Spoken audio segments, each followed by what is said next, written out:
Before we formally start, we would like to thank DBS for hosting the event, our tripartite partners, Temasek Foundation, and each and every one of you for setting aside time to attend this YEP.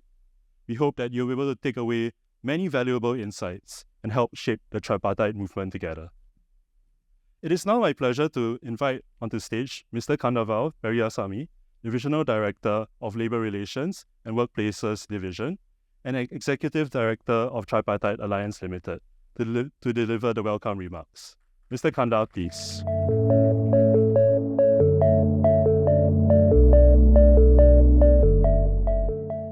Thank you, Colin. You have already put me on a dilemma. Because my welcome remarks, I wanted to thank and greet quite a lot of them, but you've already greeted all of them on my behalf, so I shall not repeat it. So first, thank you to SNAF, NTUC, colleagues from DBS, NUS, and LKY School of Public Policy. Thank you for all coming to this inaugural Youth Experience Program. I'm actually quite surprised. I thought youth from Polytechnic would be quite noisy, chatty, don't listen to instructions, but y'all are very, very disciplined lot, much better than adults. Sometimes we don't listen to instruction, we'll be completely chatting. So I don't know whether this is a good thing or a bad thing, but thank you for being such a wonderful audience. I think today we are going to talk about tripartism.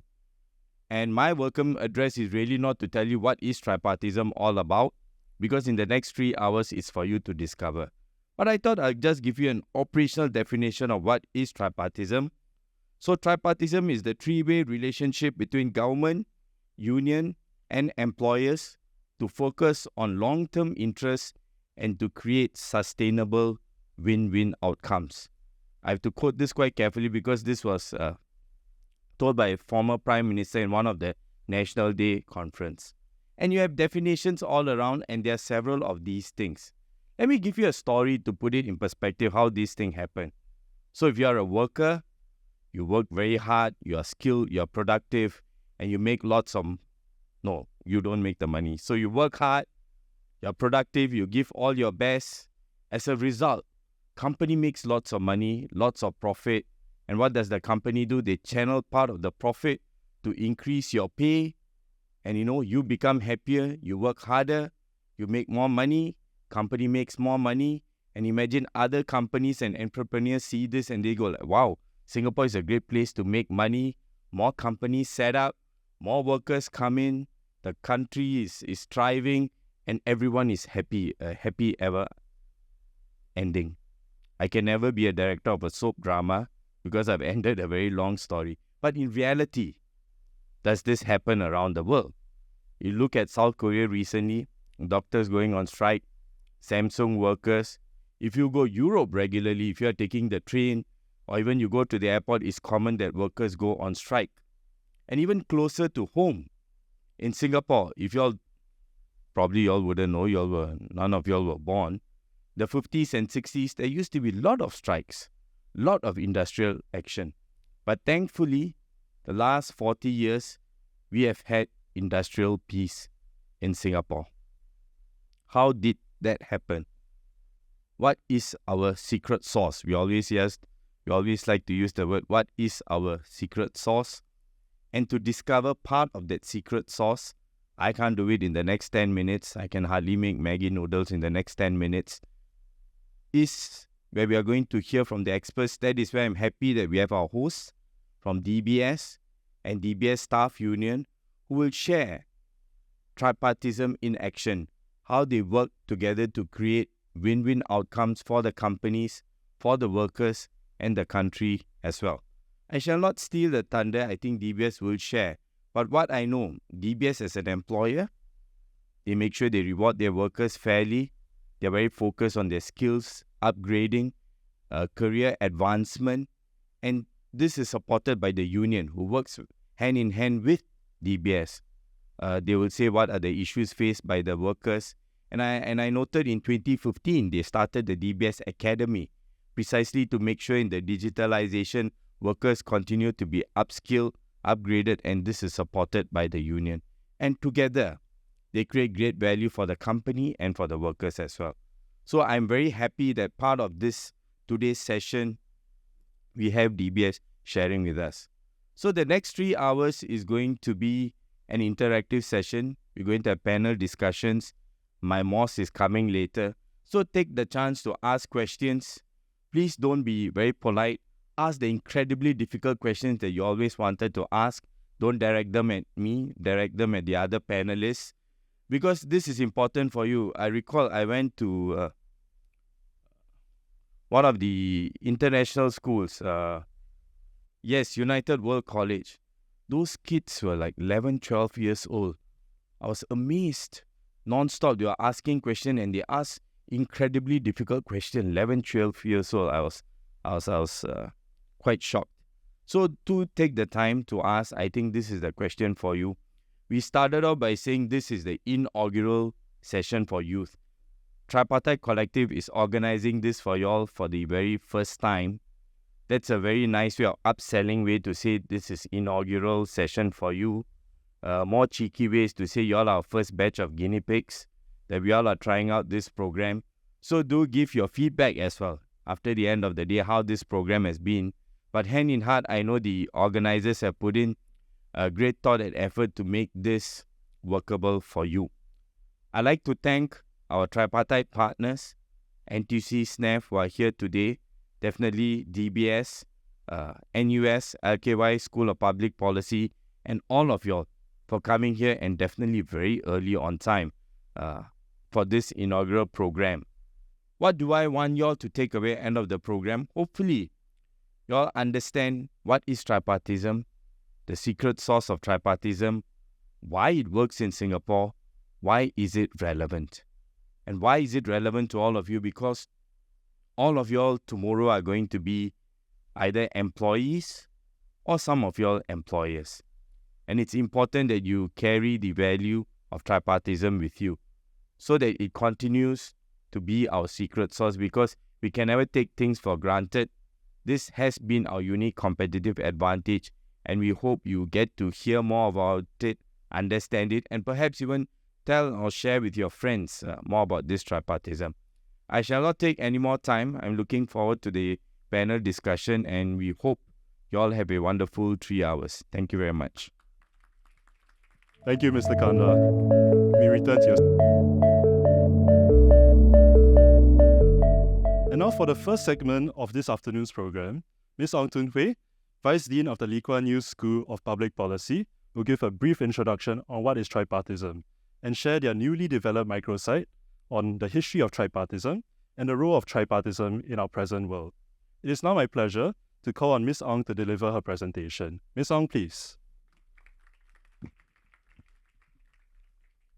Okay, good afternoon, everyone. I'm Tun Hui, Vice Dean of Lee Kuan Yew School of Public Policy. Don't worry, I'm not going to give you a lecture on tripartism, more to explain why we decide to take up this offer of developing a resource in the form of a microsite.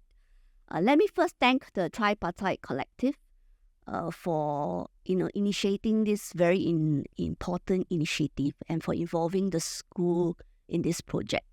We are a school of public policy located in the National University of Singapore, and every year we receive many requests from individuals, from overseas organizations, whether government or think tanks, to come to Singapore. And why? Because they want to learn about Singapore's system and model of governance. Actually, we have an extremely strong track record overseas, how we tackle some of the national challenges that we, as well as other countries, face. And they respect us for that, and that's why they keep knocking our doors, wanting to come to Singapore to learn. And one aspect that they always ask about is our system of tripartite movement. This is, the constructive cooperation among the three parties. And very often they want to know how do we make it work?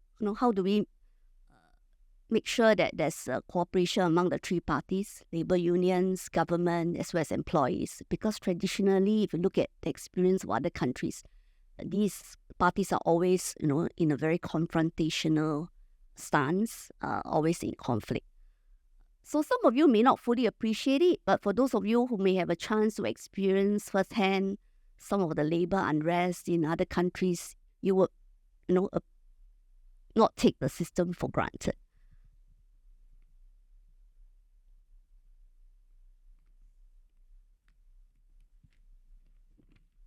So tripartism doesn't happen by chance or on its own. It actually requires enlightened leadership and also constant stewardship among the three parties, because you need to always balance the interests of the workers, the interests of businesses, and also a constant debate and consensus what is the best interest of Singapore and its people. So there will be a need for constant trade-offs, sometimes sacrifices, and also some give and take, but always hopefully in the larger interests of the country and also in the longer term. So for this reason, when the school was approached to say, would you consider taking up this effort to document the tripartite movement, we readily agreed, because we feel that the lessons are precious and we do want to make sure they are captured before, the generation passes. And we have done so in the form of a microsite, and you will get to see some screenshots of it later. So the contents include historical roots of the tripartite movement, how it has helped the nation weather various crises. So for example, the economic crisis in 1985, the Asian financial crisis, and more recently, the COVID-19 pandemic. And we also featured some of the current challenges. So for example, the gig economy and also wage stagnation.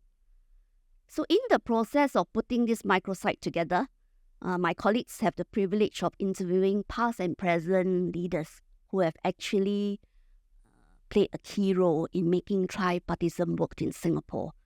It is to really capture their tacit knowledge and words of wisdom.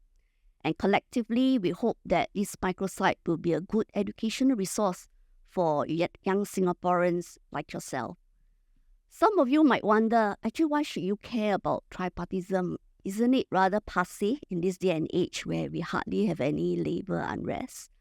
So here, I would maybe challenge you to take a closer look at history, and you will realize actually how tripartism is practiced over the years has also changed, and it's not the same throughout the 59 years of Singapore's independence.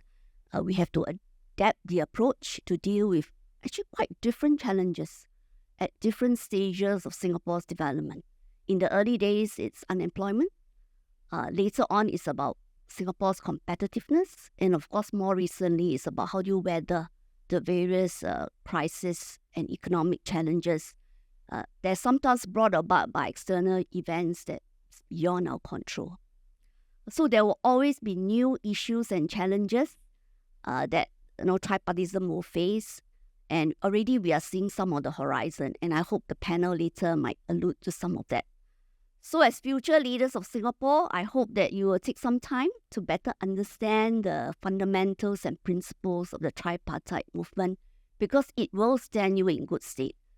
We will help you face future challenges and also adjust your strategies. And all sectors and industries will be affected, whichever sector you choose to go into in future. So let's continue to make Singapore a shiny red dot, an economic dynamic, cohesive society, and of course a better quality of life for Singaporeans and our families. So with that, maybe I'll invite organizers to show some screenshots and launch the video on tripartism. Thank you very much.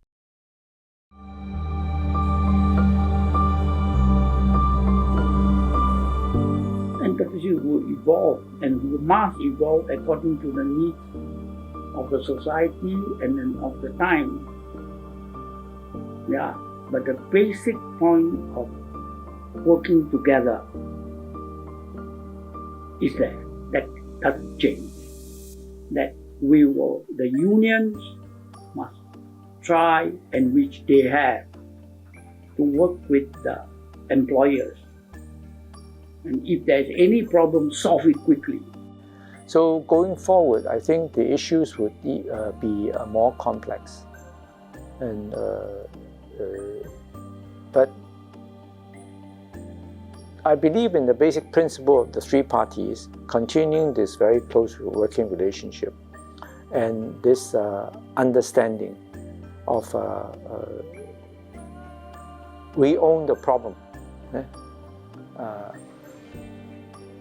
All three parties own the problem.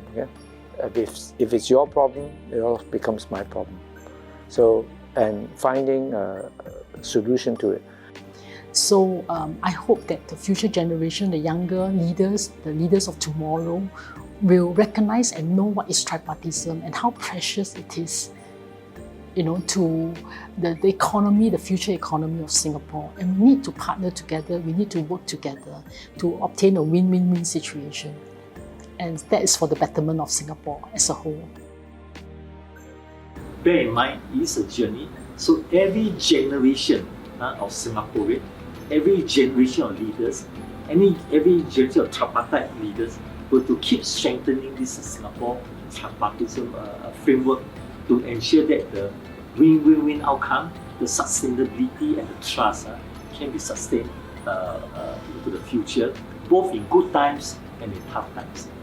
Successful tripartism is going to be even more key going forward, to ensure that we shape our workforce to be able to meet the challenges of the new economy.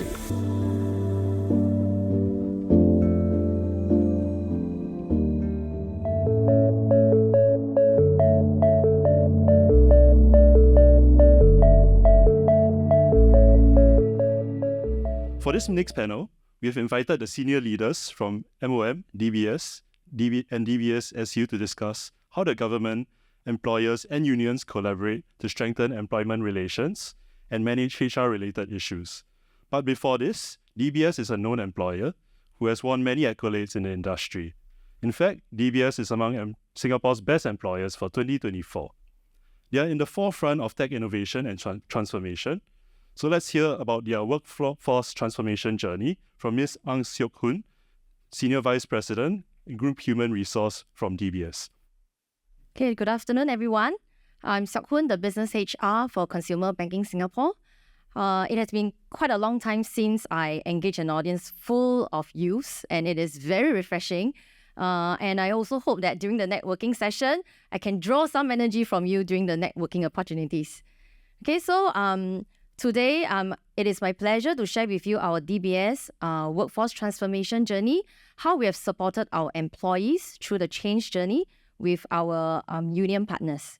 Okay, so we have started our digital transformation journey since 2014, and over the years, we have upskilled and reskilled many of our employees in areas such as business-specific technical and soft skills, in the areas of agile practices, in the area of design thinking, artificial intelligence, and also machine learning, to quote a few.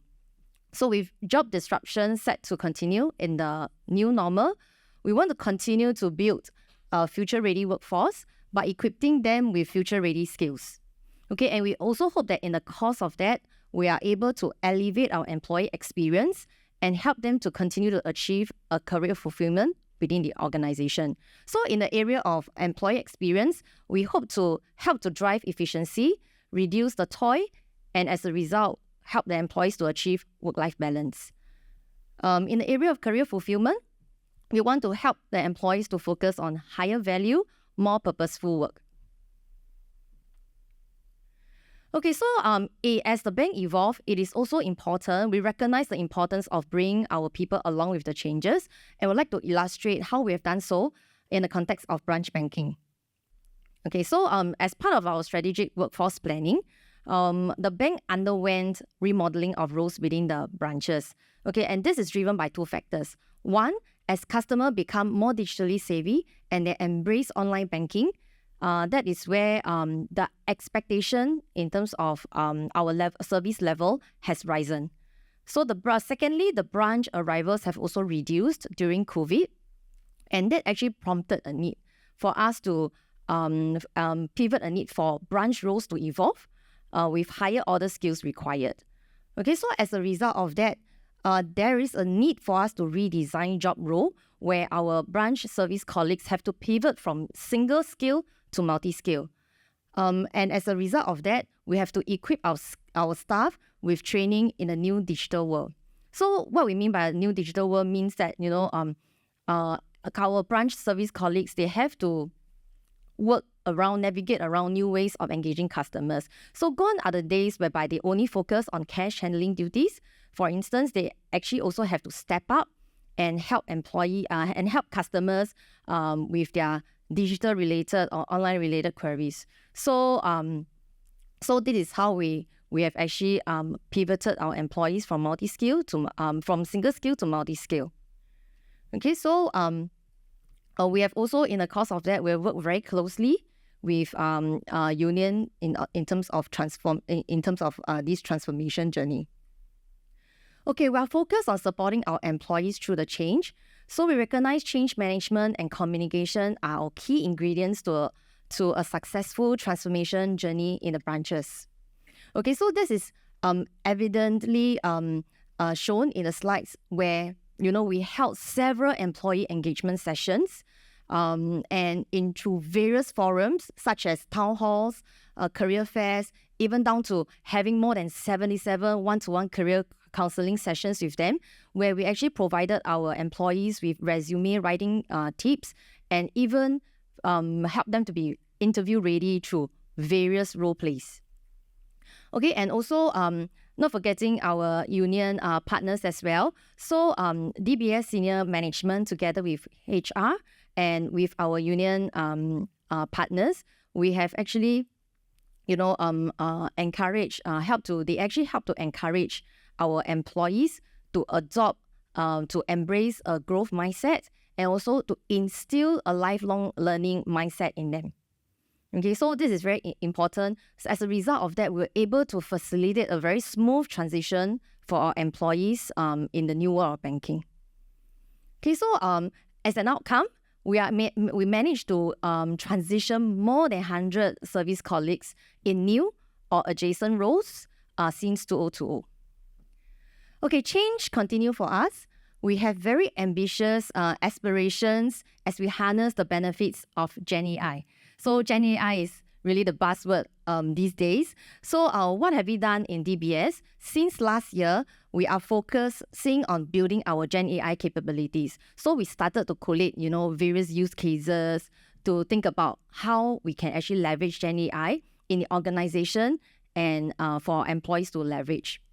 So this year, our focus is changing the way work get done through Gen AI. So in fact, our employees can look forward to our own in-house ChatGPT, where we are looking to deploy to our employees by the end of this year.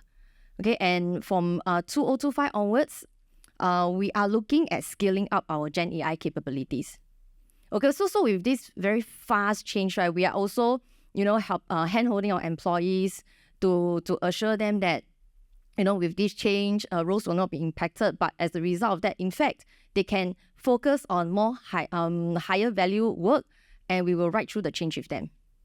Okay, our customer service officers in the call centers, they are actually the early adopters of Gen AI. So I would like to illustrate to you how Gen AI, how they have benefited through the power of Gen AI.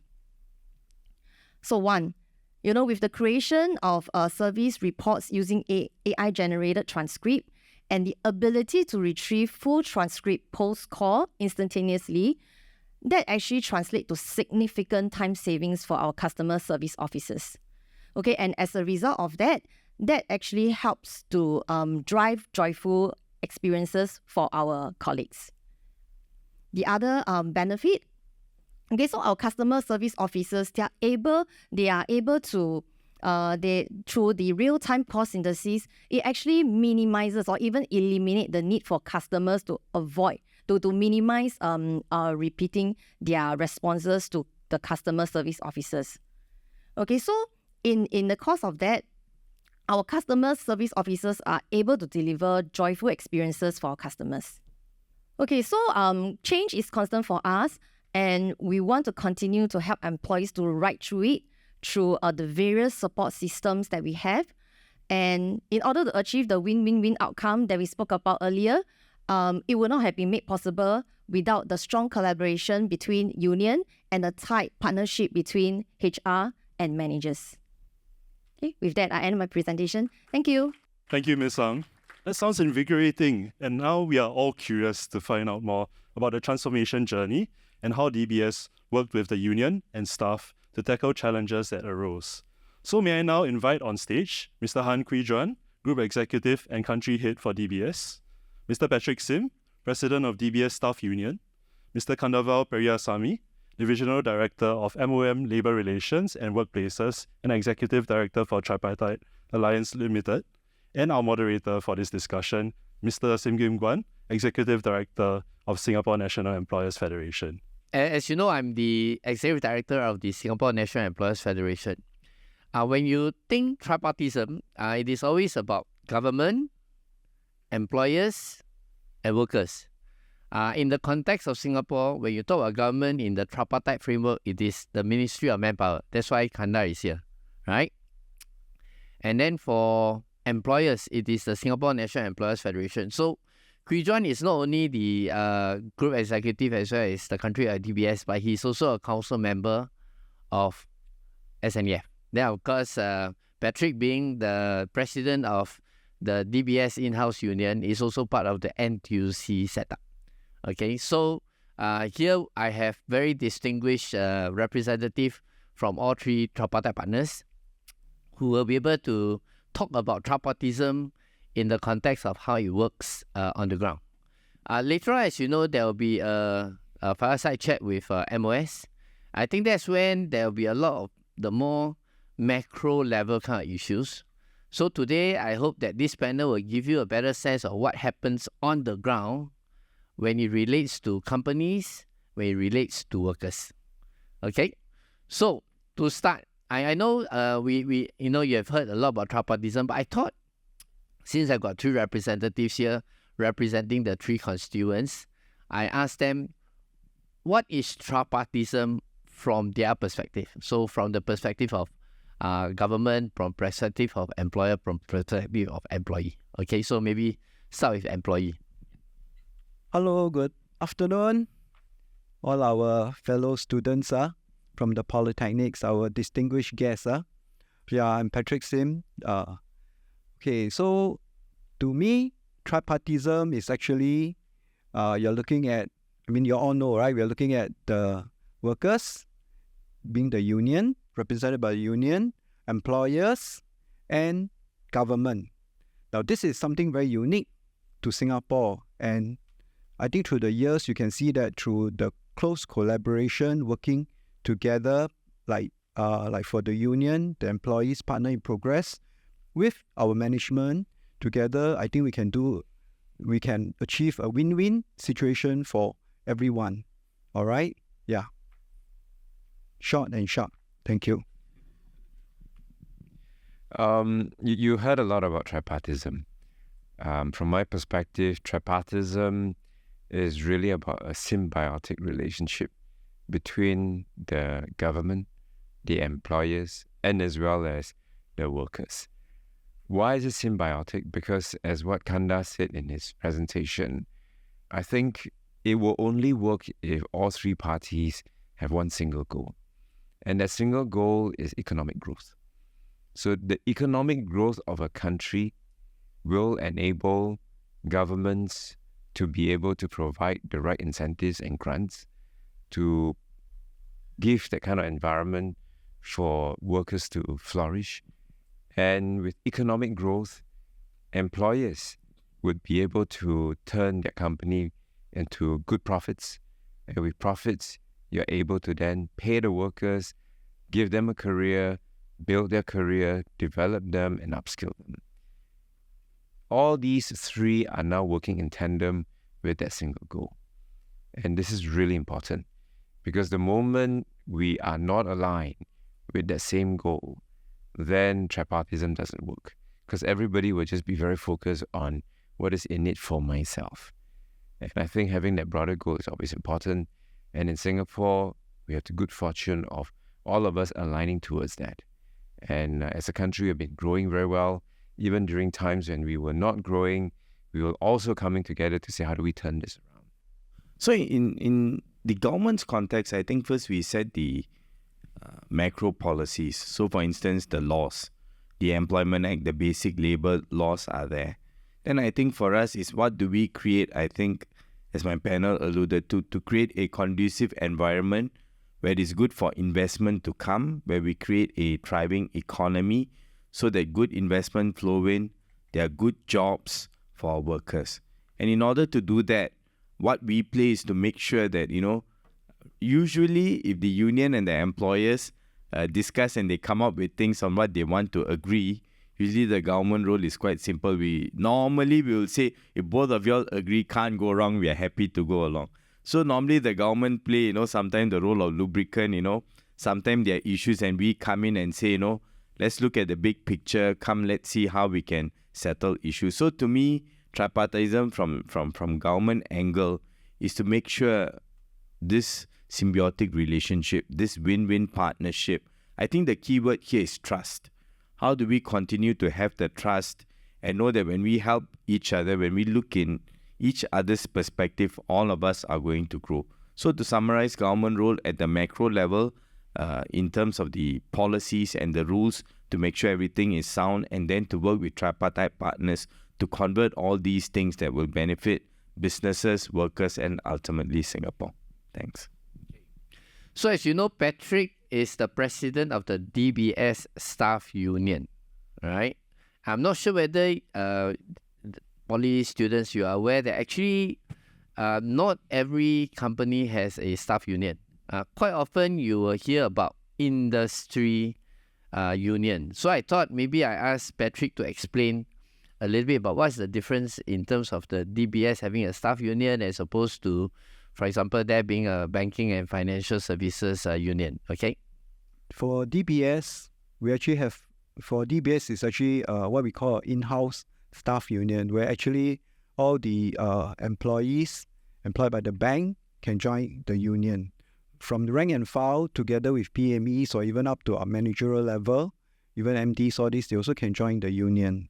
Okay, so there you can see that for us is the union management are all under one roof. All right, so in terms of issues-wise, all this, then you'll find that it's easier because we know each other and we can, if there's any issues, we can quickly bring up to our HR, to our senior management to resolve it. And also when, let's say, we do face problem, or for us being the ground guy, we can also provide timely feedback, to our HR, to our management, to say, hey, maybe this one fine-tune a bit, or hey, we may need support here and there, things like that.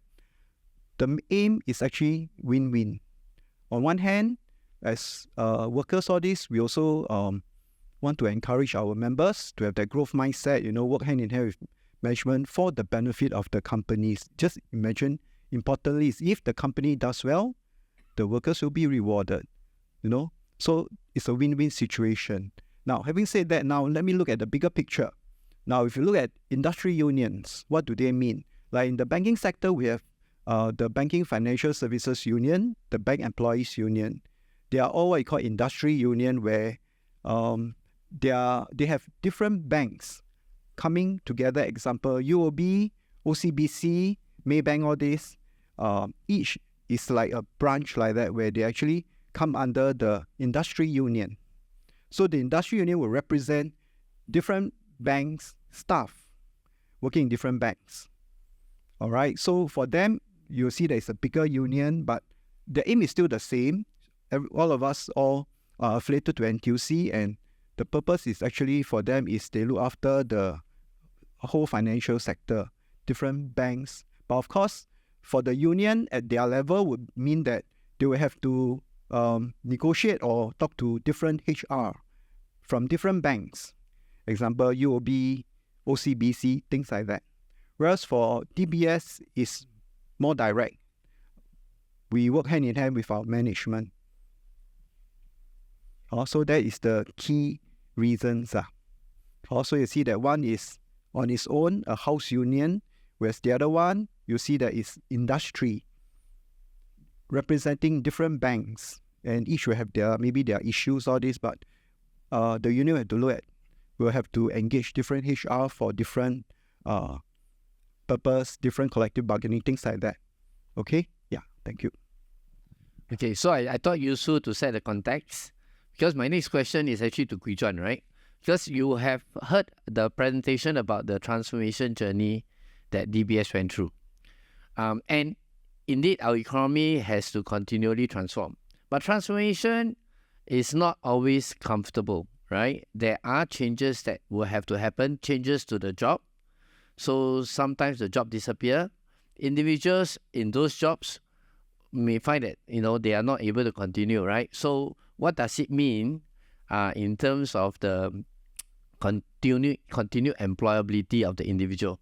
And how has the bank found, undergoing this transformation, how have they found working with the union to be beneficial? I suppose going back to Kuijan's earlier point about common goal, making things work, maybe you want to explain a little bit how that went through. I think when you have situations where transformation happen, what is the number one thing that everyone in the company would be thinking of?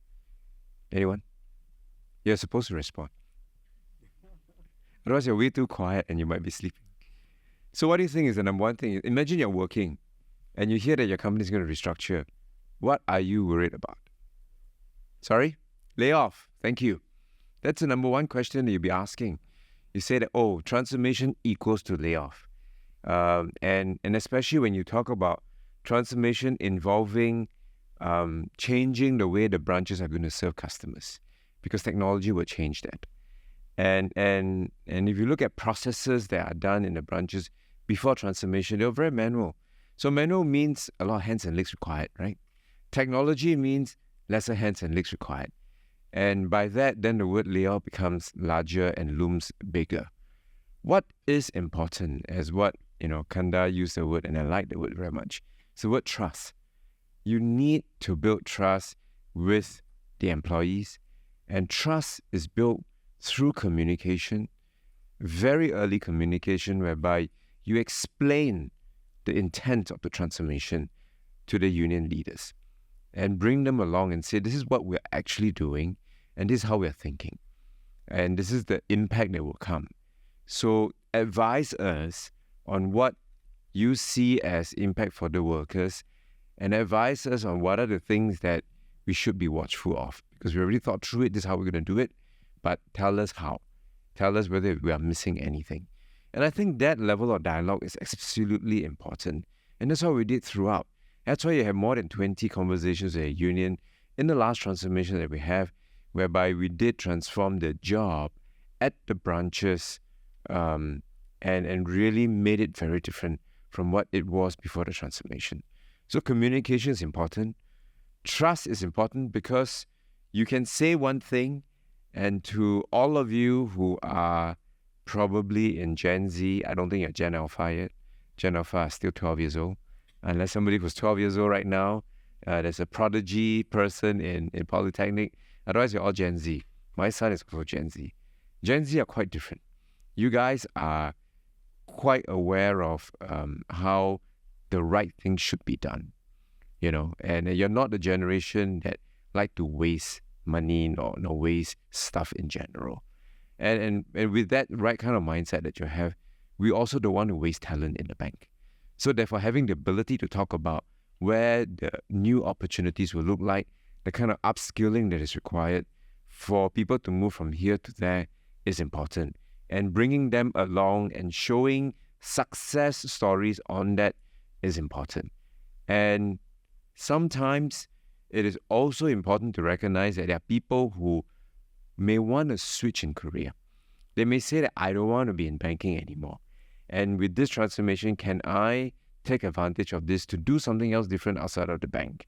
And what we did was, and that's really the feedback from the union, and we use that to say maybe part of our journey is not only just training people internally for different skills within the bank, but also giving them skill set to do the jobs that they want to do outside of the bank. Now that's unheard of. Preparing you for something that's outside of the bank, whereby, technically you may ask and say, but as a bank, why are you even interested?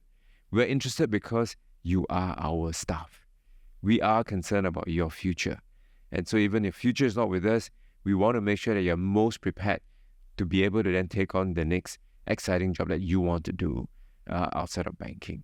So I think all that is important, and being able to show the progress, being able to keep communicating, being able to earn the trust by doing what we say we will do and delivering it in spades, or spades meaning delivering in a manner that is much better than what they expected.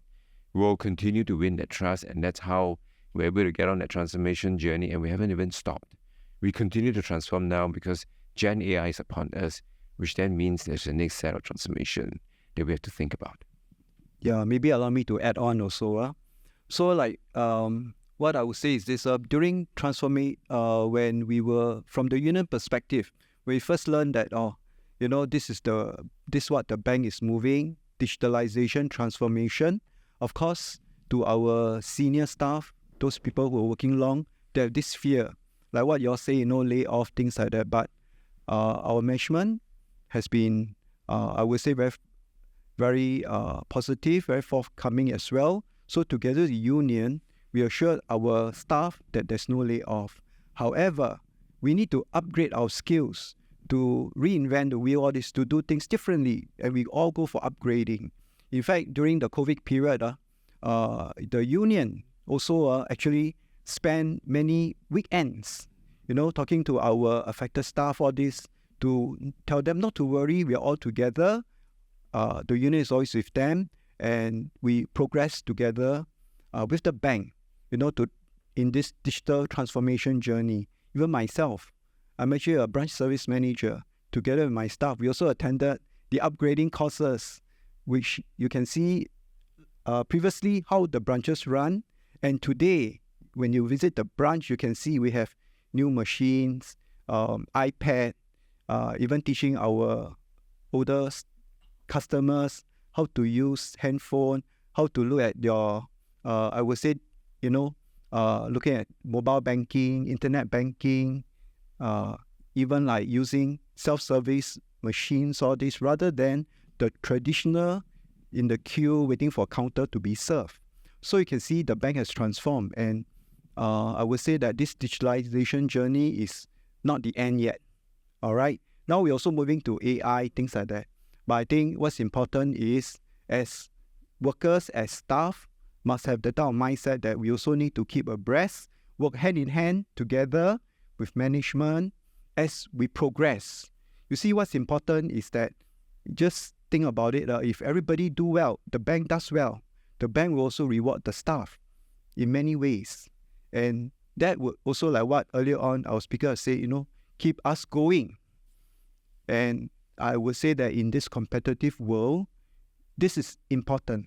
That's why in Singapore, we like tripartism, government, management, workers, union, work hand in hand. You just look at other countries, like Korea or this, what will happen if, let's say, you go on strike? The productivity lost that day, how to account for it?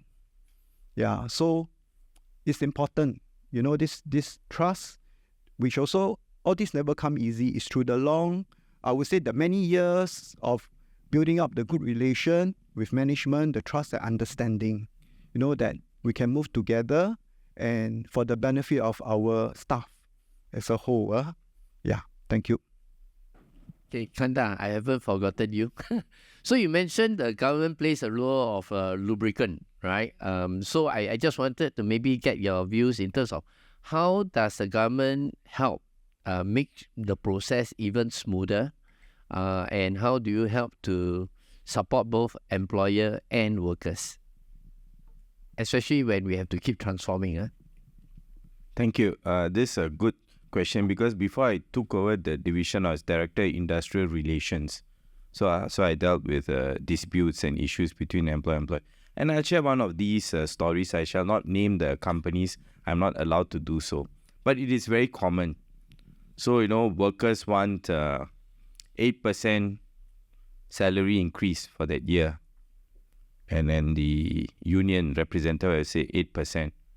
Then the company say, I can only afford to give 5%. And then the problem gets trickier. It's not say company did not make money. Company made quite a lot of money. They can afford to give 8%. But company says, look, we just got out of COVID. There are a lot of unknowns. So I need to have some money so that in the future, if there are new challenges tackle, I need to keep more so that I'm prepared to tackle. There's really no right or wrong.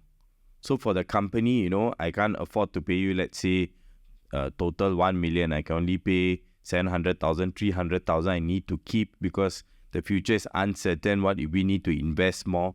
And for the workers, but we worked very hard, before COVID, we deserve that 10% and, 10 and 6%. How do we resolve it? So that's where the government come in as a lubricant. Usually what do? We'll talk separately to the union. What are your concerns? What are your members' concerns? We talk to the company.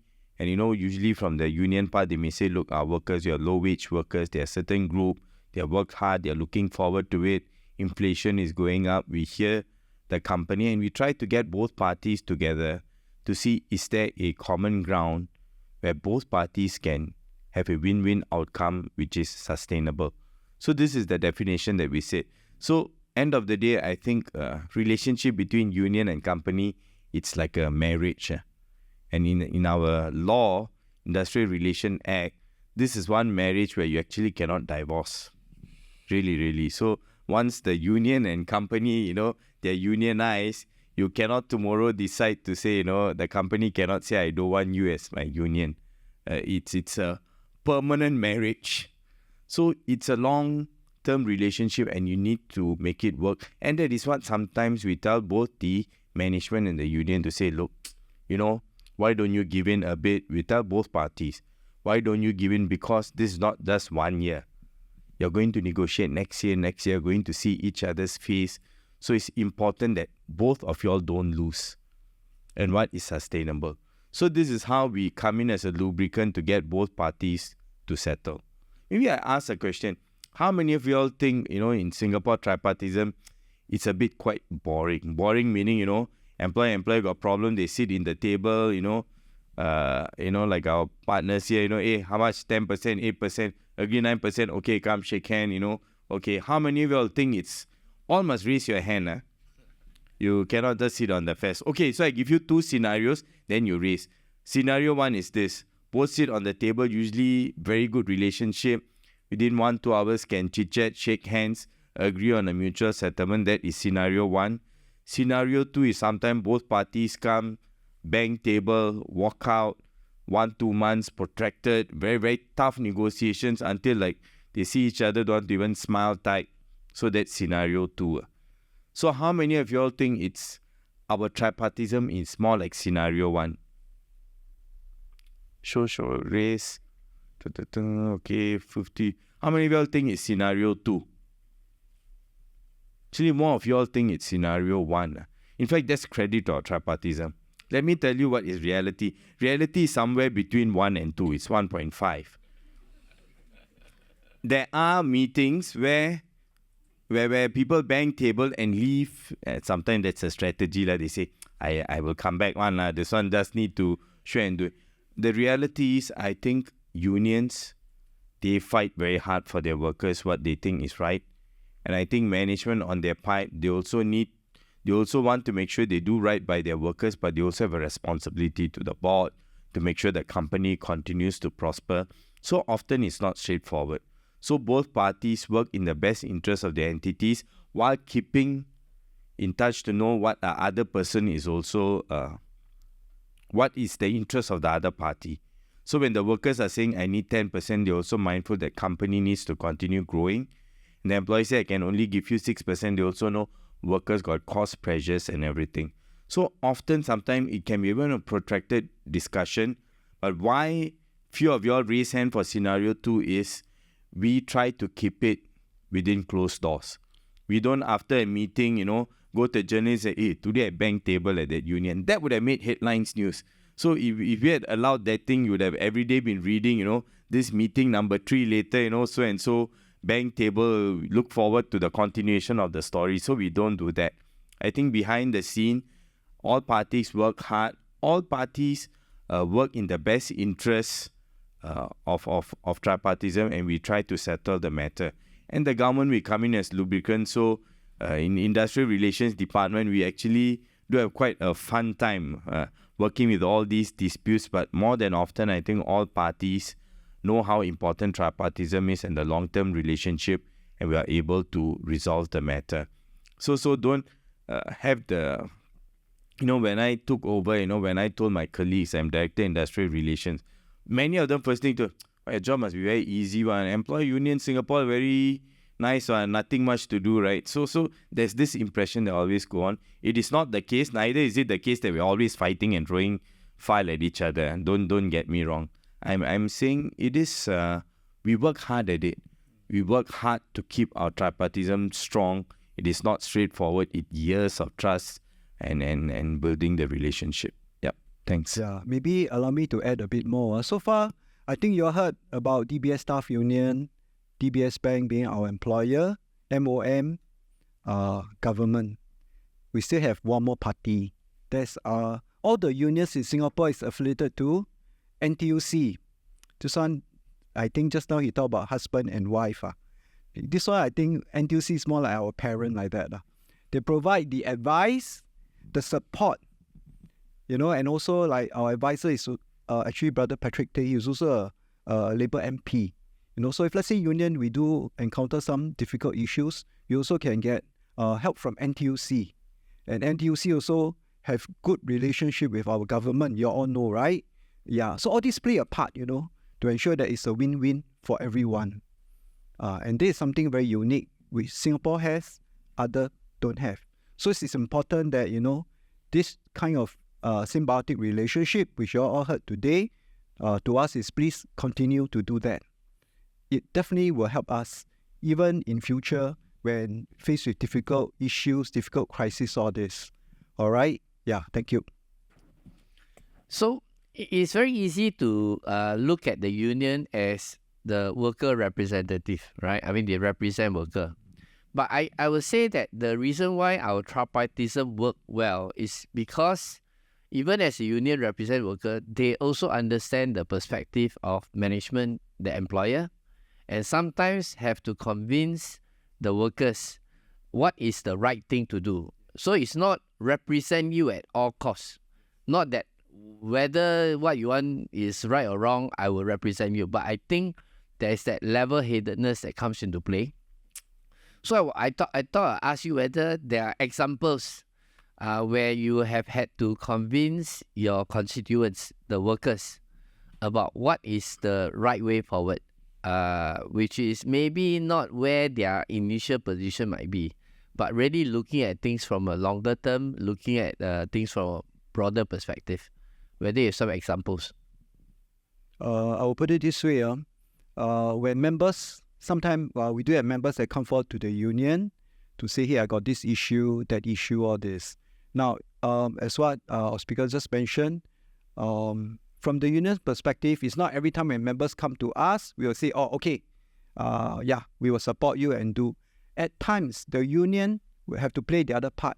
We also have to advise the member, hey, no, this way not the correct thing to do, but look on the big picture, on the bright side, what management has done has really helped us a lot.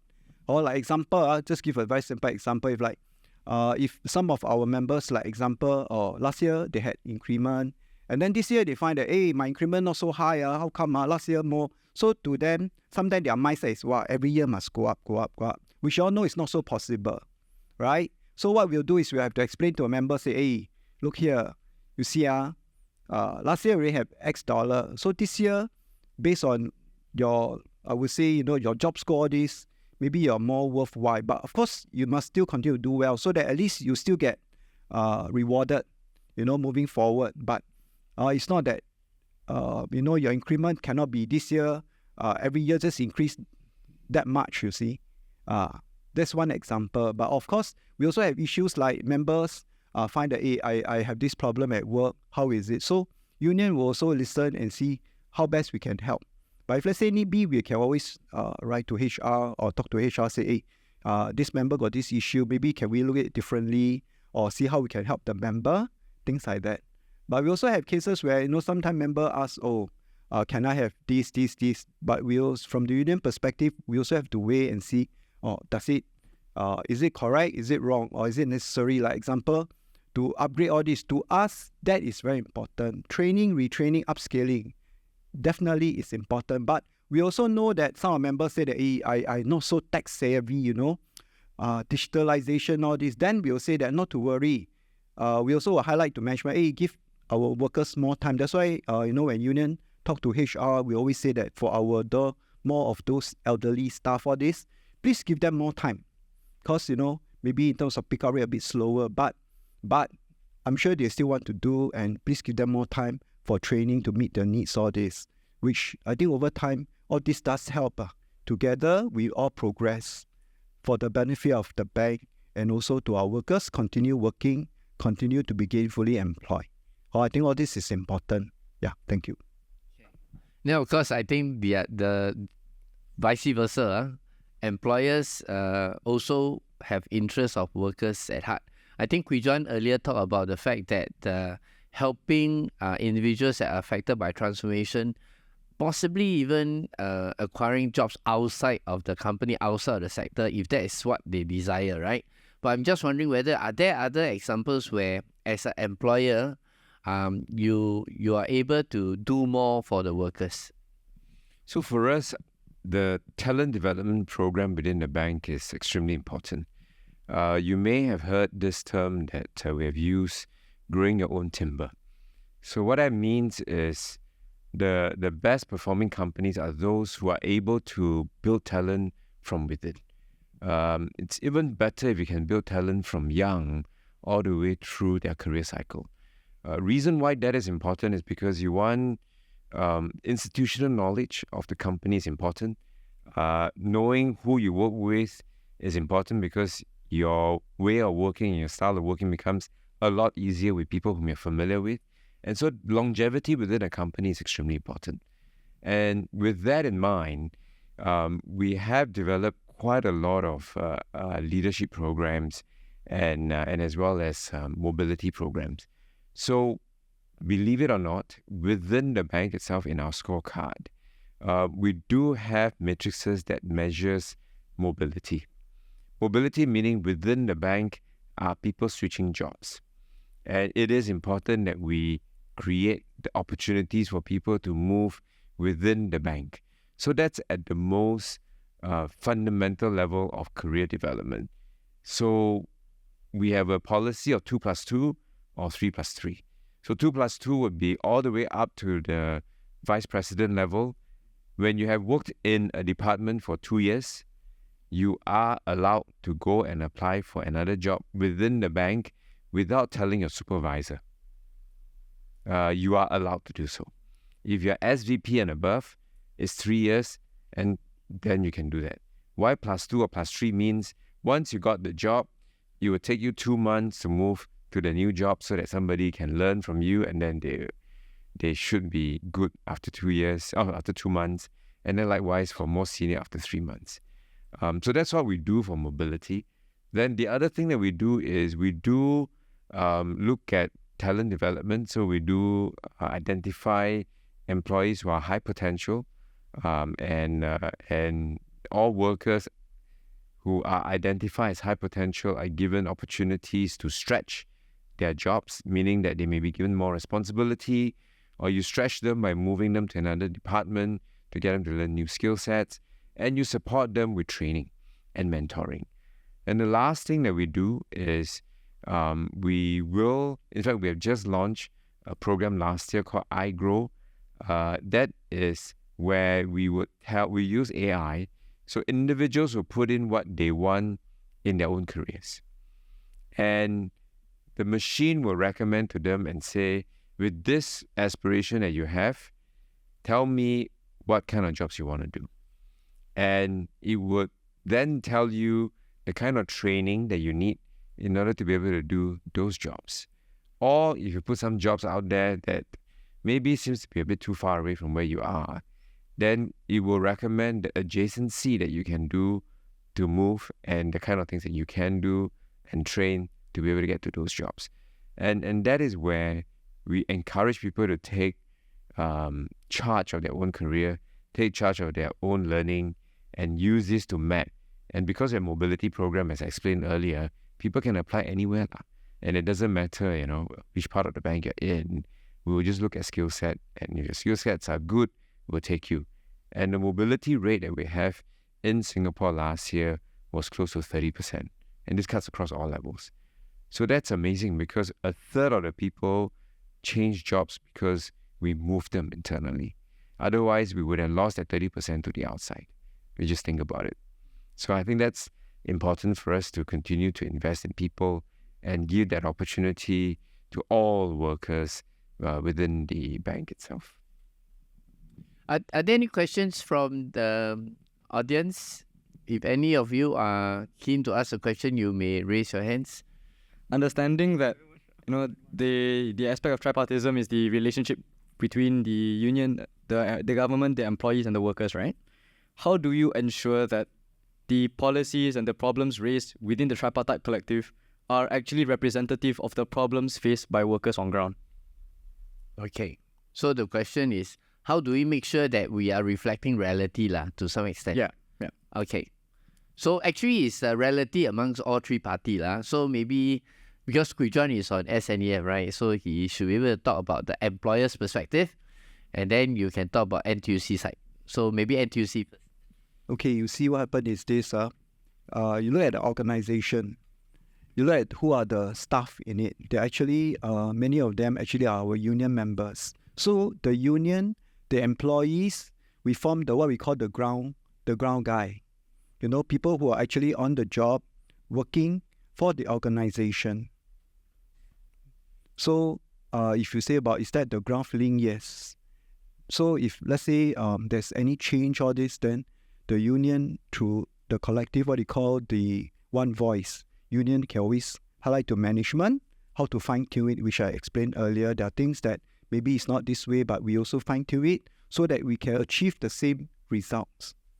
And as an employee, you feedback through the union can bring up to management. We don't name who is who, what is what, but at least it's a collective voice. And that's important because the one doing can actually give a more insightful, or I would say that, the ground feeling of what our staff feel and what can be done better. All that in a way will support. Of course, then at the higher level, NTUC, who is looking after all the affiliated unions and all the workers as a whole at a very high level, they also have that feedback through the union channel. All right, so that's more of the macro aspect. So I add by saying union leaders have a heart for their workers. And by that, it means that they actually spend a lot of time on the ground, like Patrick himself, to really find out, what are the concerns that the workers have. So I'll give you an example. During COVID, COVID is a very tough time for the branches because the branches are shut. As students, you will celebrate and go, hoorah, don't need to go to school, hoorah, I can play for all I want. But for the workers, senior workers especially, it's actually quite a challenging time because the routine that you have, and you're used to an environment where you're interacting at work. And people do find a lot of joy and camaraderie from that experience. And so during COVID, all of a sudden you're isolated, And what is worse is some of the people do live alone. And so we do get, Patrick understand and know that these are the things that they are concerned about, which is, at home, how do you keep their mental well-being because you're stuck at home, and even though you can do online, it's very hard to connect just purely on online alone. And I'm sure all of you would have struggled with that during COVID as well, by just not being able to be with your friends. And so they brought up those issues, and we'll look at it and we'll address it. So that's at the microscopic level, but at the higher level, one of the very monumental policies that came through, I wouldn't even use a policy, it's just a guideline. And the guideline is about fair employment practices. That was huge, right? Kanda, if you remember. And coming up with what is a fair employment practices takes the work of all three parties, It may come out from MOM and say this is what they expect employers to do from a fair employment practices perspective. They can't do it in isolation. Otherwise, it's not relevant. And then you create tension. So there was a lot of feedback between union, employers, together MOM, and we talk about it. We get into retreats to talk about such things and really thresh it out and say what makes sense for all three parties, given that fair employment, do we or do we not agree that it is important? Number one. And the answer is it is absolutely important. Good. We have a common understanding. Then let's see what are the things that each people perceive fair employment to be. Because when you look at an elephant, you look from the front, it looks very different from looking from the rear and as well as from the side. But it's still an elephant. And so let's have the right view of the elephant and then coming out the right policy. So that's how we work together and guarding the interests of all parties. Just add to Kuan, just a short thing. Some of the most important policy decisions that we make or want to change, we usually set up a tripartite committee. The reason why we do that is one, to get the voice of the employers and the workers, so that when government make decision, it is a close, intricate balance that we need to strike to make sure everyone is aligned. So, for instance, Tripartite Committee on Platform Workers, we are now going to strengthen the protection for platform workers.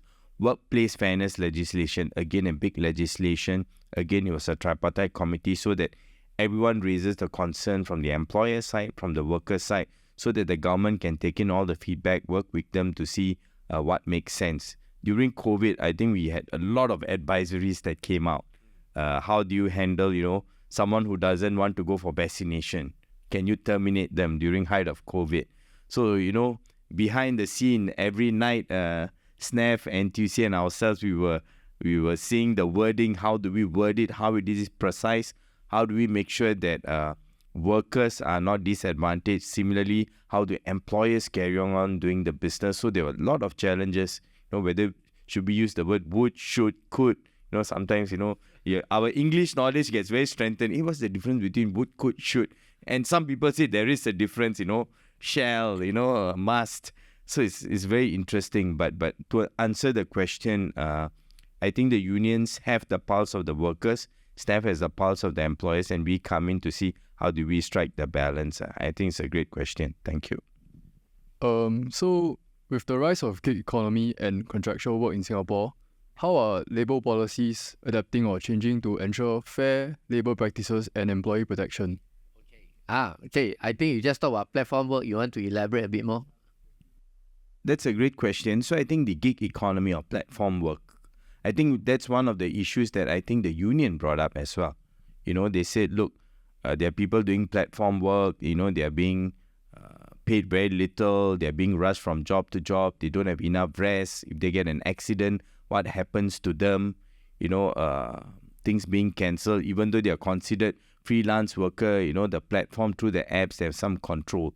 So we decided there is a growing group that is not outside the traditional employment relationship like gig work.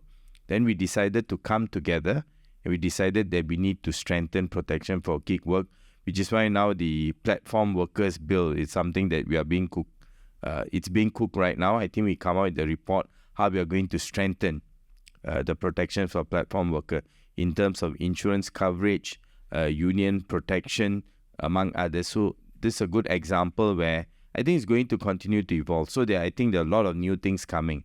AI, disruption of jobs, how is it going to impact? I think generations like your Gen Z, a lot of them, they want to do contract force service, you want to see the world. I think the attitude towards normal work is changing as well. So there are a lot of new emerging things. I think you're absolutely right. We need to keep track.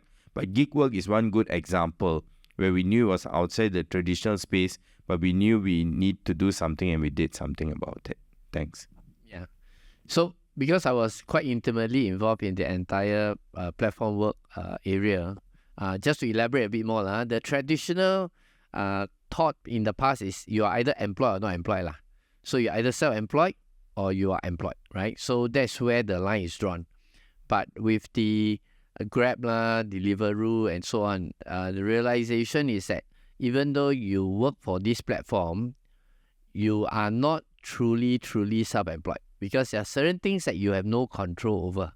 For example, you don't control the price of your service. The app itself controls that. You don't control who you work for. The app controls that. So we have this term called management control. And because the platform operators exercise certain management control, therefore, we want to look at for where you are not able to truly be self-employed, what kind of protection we can. And so there was an advisory committee that was formed. So back to the first question, how do we ensure that we understand? Actually, the union have got the NCDA, the delivery champion, the private hire workers that they already represent. So they try to hear from the workers. We at SNEF, we try to hear from the platform operators. So like the likes of Deliveroo, Gozek, etc. And then we come together with the government to then discuss how do we move forward? What are the concerns? What are the issues? Okay, so I just saw we have 3 minutes left before we end. But I a lot of things can happen well, right? When the union works very well with the company, everything works very well. But we all know that sometimes it don't work so well. That's where I think the government also comes in. Kanda is also the executive director of the Tripartite Alliance Limited. And that's where actually the TAFEP, the Fair Employment Practices, TADEM, the dispute management process happens where the government comes in to play a role. I thought it's useful maybe for Kanda to also talk a little bit about how that process may ensure that really, we are able to work through if at the company level, union and employer things don't work, there is still that other process to ensure that, we get a fair outcome, so to speak. I know there's 2 minutes. So we have TADEM, Tripartite Alliance for Dispute Management. So that covers the basic protection for workers. So if you're not paid salaries, you have issues and salaries and your statutory benefits. So at TADEM, you can go for mediation, and if the employee don't settle at mediation, we try to settle things amicably. More than 80% of the cases settled by our mediators. If not, there's an employment claim tribunal that ensures workers get their rights. So that's the TADEM. Then there's a lot of things on what we call what is fair. And fair sometimes can be ambiguous. So you have TAFEP. TAFEP does few things, pushing out best practices, advisory, guidelines and standards to make sure the employment space remains fair and progressive as well. So, for instance, DBS, one of our progressive Tripartite Alliance winner. So we promote best practices. We advise people how to do better. And when there are issues which is outside of the law, for instance, harassment, there's the POHA Prevention of Harassment Act, which is a high bar, but sometimes at the company level, there are issues that may explode. TAFEP comes in, advise the employees what they need to do to make sure that at that level, things are being settled. And of course, at the industrial relations, when parties cannot settle, we come and we again allude to the tripartism spirit. How precious is it? And we tell parties, come, let's move on, settle. There are bigger things that we need to fight as employees and company. Thanks. In truth, you are now not a worker, but in the future you become a worker. Perhaps you are also employer, right? Or perhaps you might join MOM. After hearing Kanda, you think, wow, this is where you want to be. So the role that you play will change depending on your life stage, what choices you make. And so we have new people joining the workforce, new people who are in this space. And that's why tripartism is something that we need to continually work on. It is not, once it's done, is taken for granted. And I hope that the panel discussion gives you a sense of how it works in practice at the company level. And of course, all the other more macro questions are later, direct them at MOS. Okay. So with that, I hope you join me to thank my panel.